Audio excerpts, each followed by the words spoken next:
I want to talk a little wrestling today. More so your entry into the Cruiserweight Classic, which is kind of the first time that most of the WWE universe got eyes on you. And I didn't realize it. I remember watching it, but I didn't realize until I was doing a little homework this morning. You were actually an alternate. You weren't originally supposed to be in the Cruiserweight Classic. Right, man.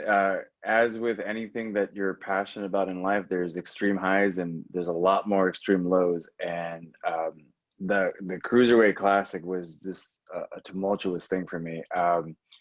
It was that typical indie wrestler moment, like that anyone that's done this can understand that. I thought this was the year that I'm going to hang up the boots or the kick pads or whatever you want to call them, and because I just wasn't getting any traction. A lot of my friends were blowing up on the indie scene, and like you mentioned, I was a police officer at the time, so traveling all over the world doing these tours in the UK and Japan just weren't feasible. The number Sure. one thing for me at that time was providing for my family, as a man should, and so my dream came second. Luckily, I just emailed WWE at the right time and the right place, not knowing that there was a Cruiserweight Classic. At the time, it was called the Global Cruiserweight Tournament or something like that. Right, right. So I just emailed at the right time and the right place and was said, yeah, we've got a spot for you. And then, William Regal called and explained to me the whole process. And I was like, this is my opportunity. I'm in. And a few weeks before the tournament, they released the list of the 32 participants in the Cruiserweight Classic, and my name's not on the list.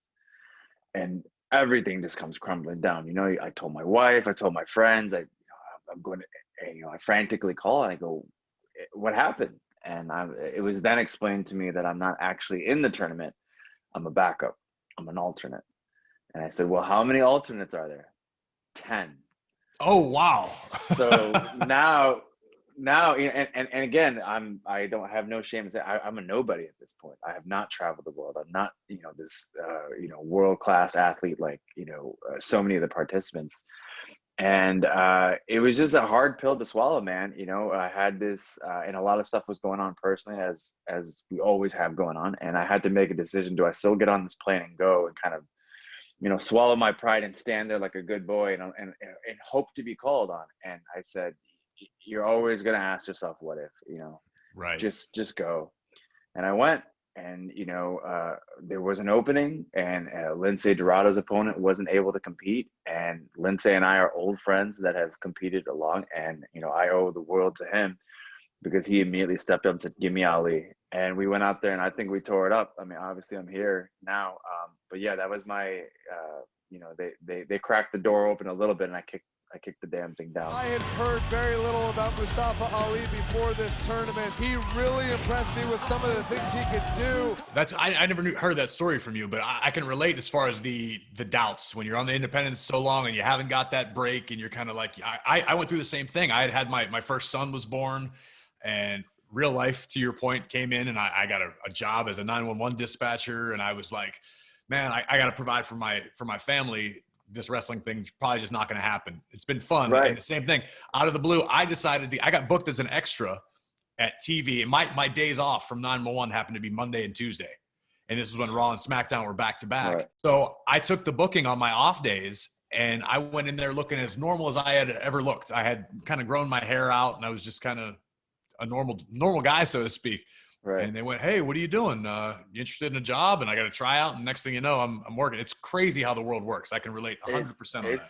It's insanity, because at one point you kind of feel selfish, when you have Mhm. a family and you're chasing this dream, because you realize, and a lot of people, again, that are out on the independent wrestling scene, even musicians or anyone that's out there that's hustling, you realize at some point you're kind of spending money, to chase your dream. And at Yep. some point I remember just like, well, I'm like, what are you doing? You Yeah. have a family, like this isn't going to happen. Like,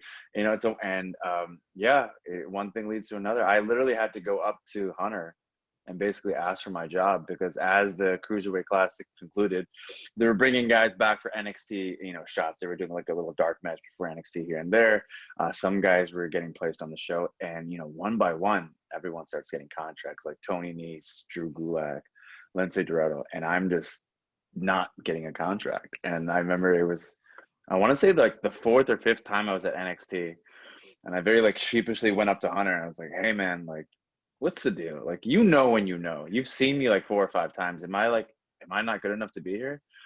And Hunter gave me the whole like, oh, you know, there's only so many bones and there's so many dogs and I can only give out so many bones. It's a timing thing, you know, just, you know, keep your head up. And I was like, okay, he's politely telling me like, go away, you know? Yeah. And yeah, man, a week later I got a call like, hey, we'd like to sign you to a full-time deal. And I was just like, it has to be correlated, you know, like, yeah. But yeah. No, this when is you not to encourage everyone to go up to Hunter and ask for that's not what I'm saying. Like what you hear? Catch full episodes of After the Bell on Apple Podcasts. Subscribe now and never miss an episode.